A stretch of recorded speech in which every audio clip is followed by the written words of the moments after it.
Okay, let's talk about the open angle glaucoma. Okay, glaucoma refers to collection of disorders marked by progressive optic neuropathy that leads to একটা হচ্ছে optic ডিস্কের distinctive appearance, next visual field defects, and the third one is increased IOP, intraocular pressure. এবার primary open angle glaucoma, এখানে primary ওয়ার্ডটার মানে হচ্ছে যেখানে there is no cause, no identifiable cause is there. Okay, primary open angle glaucoma অর্থাৎ POAG, এটাকে বলা হয় chronic simple glaucoma. Okay, এটাতে characterized by increase in intraocular blood pressure. কত ইনক্রিজ হবে? একটা হচ্ছে 21-এর ওপরে, 21 মিলিমিটার এইচজির ওপরে হবে, এবং appearing in the normal anterior chamber angle. কোথায় হবে? অ্যান্টেরিয়ার চেম্বার অ্যাঙ্গেলের সামনে। তারপরে distinct cupping of the optic disc এবং defect in the visual field, that's it. এবার মোস্ট সিগনিফিক্যান্ট রিস্ক ফ্যাক্টরস, যেটা মানে অবভিয়াসলি প্রাইমারি ওপেন অ্যাঙ্গেল গ্লকোমার কারণটাই হচ্ছে মোস্ট ইম্পর্টেন্ট, সেটা হচ্ছে আইওপি ইনক্রিজ করা। তারপর হচ্ছে ফ্যামিলি হিস্ট্রিতে 10% সিবলিংস, ফ্যামিলি হিস্ট্রিটা ইম্পর্টেন্ট, দ্যাটস ইট। নেক্সট হচ্ছে এজ, কখন 50 to 70-র মধ্যে বেশি হয়, রেস কালোদের বেশি হয়, তারপরে মায়োপিয়া যাদের থাকে তাদের বেশি হয়, ডায়াবেটিক হলে হয়, সিগারেট মুখলে হয়, এবং টপিক্যাল স্টেরয়েডাল থেরাপির মধ্যে যারা থাকে তাদের বেশি হয়ে থাকে। তাহলে এবার হচ্ছে প্যাথোজেনেসিসটা কি? আলটিমেটলি আমার যেটা হচ্ছে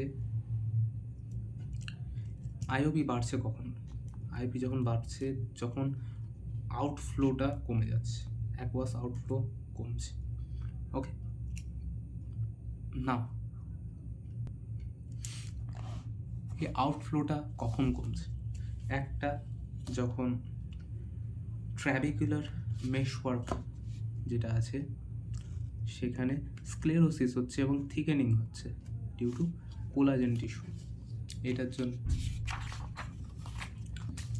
তারপরে যে ইন্ট্রা ট্র্যাবিকুলার স্পেস যেটা আছে, ইন্টারট্র্যাবিকুলার স্পেস, সেটা ন্যারো ডাউন হচ্ছে। জাক্সটা ক্যানালিকুলার স্পেসের মধ্যে অ্যামরফাস মেটেরিয়াল পাওয়া যাচ্ছে, অর্থাৎ যারা ক্লগ করে দিচ্ছে জিনিসটাকে, এবং ওই ক্লেমেন্স ক্যানাল যেটা আছে সেটা কোল্যাপস করে যাচ্ছে। এর ফলাফল কী হবে? ফলাফলে পেশেন্টটা প্রথমে অ্যাসিমটোমেটিক থাকবে, কোনো রকম প্রবলেম দেখতে পাওয়া যাবে না until significant visual field loss হয়ে যাচ্ছে। তার জন্য একটা রেগুলার চেক করানো উচিত।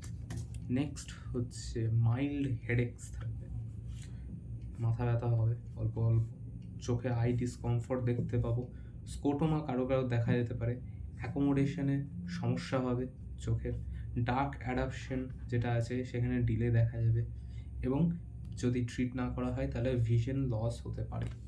আর কি কি সাইন্স দেখতে পাবো? সাইন্স দেখার জন্য আমাকে আলটিমেটলি ইনভেস্টিগেশন করতে হবে।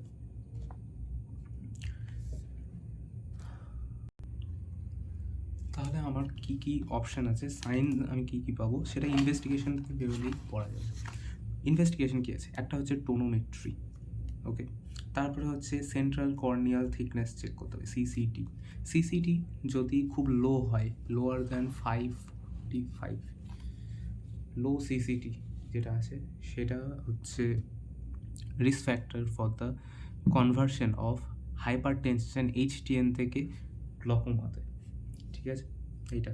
তাহলে সাইনে আমি অবশ্যই দেখতে পাবো অ্যান্টেরিয়ার সেগমেন্টে যে অ্যাডভান্স স্টেজের মধ্যে যে একটা লো সেন্ট্রাল কর্নিয়াল থিকনেস, সেটা এখানে লেখা আছে, সেন্ট্রাল কর্নিয়াল থিকনেস বেশি।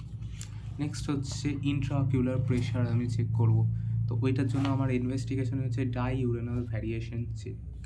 ডাইউরেনাল ভ্যারিয়েশন টেস্টের ক্ষেত্রে আমি কী পাবো, আমি দিনে 2বার ভ্যারিয়েশন ইন্ট্রাঅকুলার প্রেশারের চেঞ্জটা দেখতে পাবো, মর্নিং আফটারনুন বাইফেজিক চেঞ্জ। যদি ভ্যারিয়েশনটা 5-এর কাছাকাছি হয় তাহলে এটা একটা রিস্ক ফ্যাক্টর, যদি 8 হয়, 8 মিলিমিটার H0 ওপরে হয়, তাহলে এটা হচ্ছে ডায়াগনস্টিক ফর গ্লকোমা। নেক্সট হচ্ছে আমি কি দেখব, আমি অপটিক ডিস্কের gonioscopy reveals the wide open anterior chamber angle, এটা একটা আছে। Documentation of optic disc change, optic ডিস্কে কী কী চেঞ্জ হতে পারে, অপটিক ডিস্কে কী কী চেঞ্জ হতে পারে। একটা হচ্ছে অপটিক ডিস্কে 2 ধরনের চেঞ্জ হচ্ছে, একটা হচ্ছে আর্লি, একটা হচ্ছে অ্যাডভান্সড। তো আর্লি চেঞ্জেসের মধ্যে কি আসছে, প্রথমে অ্যাডভান্সটাই দেখে নিই। অ্যাডভান্স হচ্ছে আমার এই ছবিটা, একটা নর্মালটা হয়ে থাকে এইরকম, নর্মাল অপটিক ডিস্ক থাকবে এইরকম। সেখানে যখন গ্লোকোমা হবে তখন এই জিনিসটা ধীরে ধীরে ন্যাজাল সাইডে সরতে থাকবে, নাকের দিকে। চোখটা যদি এখানে থাকে, নাকটা যদি আমার এখানে থাকে, এটা ন্যাজাল সাইডে ধীরে ধীরে সরছে। এটা অরিজিনাল ছবি, নর্মাল, এটা ন্যাজাল সাইডে সরে যাচ্ছে। ন্যাজাল সাইডে সরতে সরতে আরোই ডেভিয়েট করবে, আলটিমেটলি আমি এই ছবিটা আঁকবো, সেটা হচ্ছে আমার গ্লকোমার ছবি।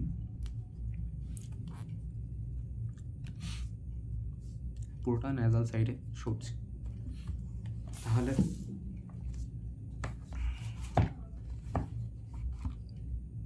এই ন্যাজাল সাইডে এই যে শিফটিংটা হচ্ছে অপটিক ডিস্কের, সেটাকেই বলছি, অপটিক ডিস্কের রেটিনাল ভেসেলদের এই ন্যাজাল সাইডে শিফটিংটাকে বলছি বেয়োনেটিং সাইন। ওকে, ফার্স্ট। নেক্সট হচ্ছে এই রেটিনাল ভেসেলের মধ্যে আমি পালসেশন দেখতে পাবো, ল্যামেলার ডট সাইন, যেখানে যেটা ল্যামিনা কিব্রিওসা ছিল, সেখানে যে স্লিটগুলো আছে সেইগুলো স্লিট শেপের হয়ে যাবে, অর্থাৎ ল্যামেলা এরকম স্লিট শেপের হয়ে যাবে। এটাই হচ্ছে ল্যামেলার ডট সাইন, পোর্সগুলো স্লিট শেপের হয়ে যাবে। নেক্সট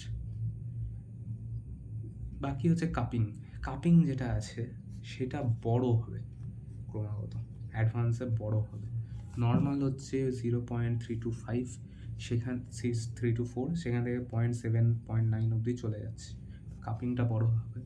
থিনিং অফ নিউরোরেটিনাল রিম হবে। ওকে, এবার এটারই লোয়ার ভার্সন হচ্ছে আর্লিয়ার চেঞ্জে আমি কী পাবো, আমি একটা লার্জ কাপিং পাবো 0.6-এর কাছাকাছি, এটাই লেখা আছে 0.6-এর কাছাকাছি। আমি যে কাপটা আছে সেটা গোল থেকে ওভালের দিকে চলে যাবে, কারণ কি এর ওপরে আর নিচে anterior, superior and inferior pole দুটো ধ্বংস হবে। তো ভার্টিক্যালি একটা ওভাল কাপ পাবো, কাপটা একটু বড় হবে, কাপটা অ্যাসিমেট্রিক হবে দুটো চোখের মধ্যে। স্পিংটারের মধ্যে হ্যামারেজ পাওয়া যেতে পারে, দ্যাটস ইট। বেশ, এবার আর অপটিক অ্যাট্রোপি পাওয়া যেতে পারে ড্যামেজ হতে থাকলে, যেহেতু গ্লকোমাটা হচ্ছে তাই গ্লকোমাটাস। নেক্সট যেটা ইম্পর্টেন্ট সেটা হচ্ছে ইনভেস্টিগেশন। তাহলে টোনোমেট্রি হলো কর্নিয়াল সিসিটি থিকনেস, লো হলে গ্লকোমা, ডায়াগোনাল ভিশন 8-এর বেশি হলো গ্লকোমা, 8 mmHg চেঞ্জ যদি থাকে তাহলে এটা গ্লকোমা। গনিওস্কোপিতে আমি অ্যান্টেরিয়ার চেম্বারের অ্যাঙ্গেলটা ওয়াইড ওপেন আছে কিনা ওটা আমি চেক করতে পারবো। Documentation of optic disc changes আমাকে বলতে হবে। স্লিট ল্যাম্প এক্সামিনেশনে যদি আমি কোনো সেকেন্ডারি কজ থাকে তাহলে সেটা আমি খুঁজে পাবো, কোনো আন্ডারলাইন কজের জন্য যদি সেকেন্ডারি ওপেন অ্যাঙ্গেল গ্লকোমা হয়। পেরিমেট্রিতে আমি ভিজুয়াল ফিল্ড ডিফেক্টগুলো খুঁজে পাবো। নার্ভ ফাইবার লেয়ার অ্যানালাইজার দিয়ে আমি রেটিনাল নার্ভ ফাইবারসের ড্যামেজটাকে আমি খুঁজে পাবো। এবার আমার ম্যানেজমেন্ট, আমার দুটো জিনিস হচ্ছে আলটিমেটলি, একটা হচ্ছে আমার অ্যাকোয়াস প্রোডাকশন আমাকে বেড়ে গেছে, তো আমাকে অ্যাকোয়াস প্রোডাকশন যেটা আছে সেটা আমাকে প্রথমত কমাতে হবে। সেটা কমাতে কে কে হেল্প করে, টিমোলল, ব্রিমোলল, নিডিন আর ডরজোলামাইড। আরেকটা হচ্ছে আমার যদি অ্যাকোয়াস আউটফ্লো যেটা আছে ওটা আমার জলটা জমছে, তো জলটা বেশি তাড়াতাড়ি বের করতে হবে, তার জন্য আমার হেল্প করবে ল্যাটানোপ্রস্ট, ব্রিমোনিডিন এবং পাইলোকার্পিন। ঠিক আছে, এই দুটো হচ্ছে আমার ড্রাগ।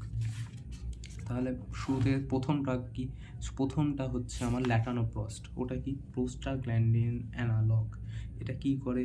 আউটফ্লো যেটা ইউভিও স্ক্লেরাল আউটফ্লো আছে সেটাকে ইনক্রিজ করে দেয়। ল্যাটানোপ্রস্ট, ট্র্যাভোপ্রস্ট, বিমানোপ্রস্ট, প্রত্যেকটা প্রস্ট অর্থাৎ প্রস্টাগ্ল্যান্ডিন আছে লাস্টে, অ্যানালগ। নেক্সট হচ্ছে গরিব পেশেন্টদের জন্যে আমি কি ইউজ করব? টপিক্যাল বিটা ব্লকার্স, যেমন টিমোলল। এটা কি করে? এটা টিমোলল যেটা আছে সেটাও আমার আলটিমেটলি যেটা অ্যাকোয়াস সিক্রেশন আছে সেটাকে আলটিমেটলি কমায়, সিক্রেশনটাকে আমার কমাবে। টিমোললের contraindicated in patients with asthma এবং হার্ট ব্লক। তার জন্যে এদেরকে আমি কি দেবো? এদের ক্ষেত্রে আমি দেবো বিট্যাক্সোলল। আমি দেবো বিট্যাক্সোলল। নেক্সট হচ্ছে অ্যাড্রেনার্জিক ড্রাগস, যেমন এপিনেফ্রিন। এপিনেফ্রিন আগে দেওয়া হতো, এখন যেহেতু এপিনেফ্রিন অ্যালার্জিক তার জন্য ইউজ করা হয় না। নেক্সট হচ্ছে ব্রিমোনিডিন, এটাও অ্যালার্জিক তার জন্য কম ইউজ করা হয়। তারপর হচ্ছে ডরজোলামাইড, এটা আয়ন ট্রান্সপোর্টের অল্টারনেশন করে এবং এটাকে টপিক্যাল কার্বনিক অ্যানহাইড্রেস ইনহিবিটর হিসাবে ইউজ করা হয়, ডরজোলামাইড।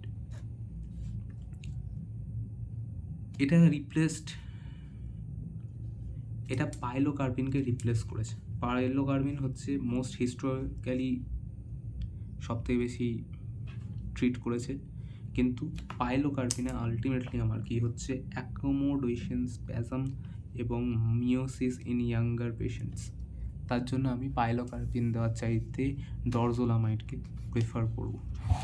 এগুলোরই কম্বিনেশন থেরাপি আলটিমেটলি আমার দেওয়া হচ্ছে। একটা হচ্ছে প্রোডাকশন কমাচ্ছে কি?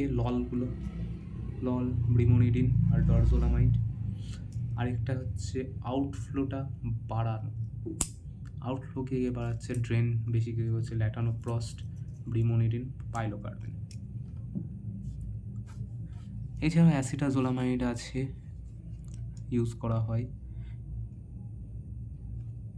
ফর শর্ট টার্মের জন্য, কারণ প্রচুর সাইড এফেক্ট আছে। আরেকটা হচ্ছে ম্যানিটল, কারণ এখানে যখন ভেরি হাই হয়ে যায় তখন আমার ভেরি হাই আইওপির জন্য ম্যানিটল। আবার লাস্ট হচ্ছে লেজার ট্র্যাবিকিউলোপ্লাস্টি, এখানে আর্গন লেজার বা ডায়োড লেজার ইউজ করা হয়। এরা কি করে? কোলাজেন যেটা আছে সেই কোলাজেনটাকে ধ্বংস করে দেয়। এটা ইউজ করা হয় কাদের জন্য? যেখানে নন কমপ্লায়েন্ট পেশেন্ট থাকে বা আনকন্ট্রোলড আইওপি আনকন্ট্রোল থাকে ইভেন আফটার ফুল মেডিকেশন, তখন আমি লেজার ট্র্যাবিকিউলোপ্লাস্টি করব। এটা কোলাজেনকে শ্রিঙ্ক করে, ফলে বেড়ে যায় আউটফ্লো। তাহলে প্রেশার কত কমে? 10 হচ্ছে যারা মেডিসিন নিচ্ছে আর 15 হচ্ছে যারা মেডিসিন নিচ্ছে না তাদের ক্ষেত্রে। That's the entire primary open angle glaucoma বা ক্রনিক সিম্পল গ্লকোমা।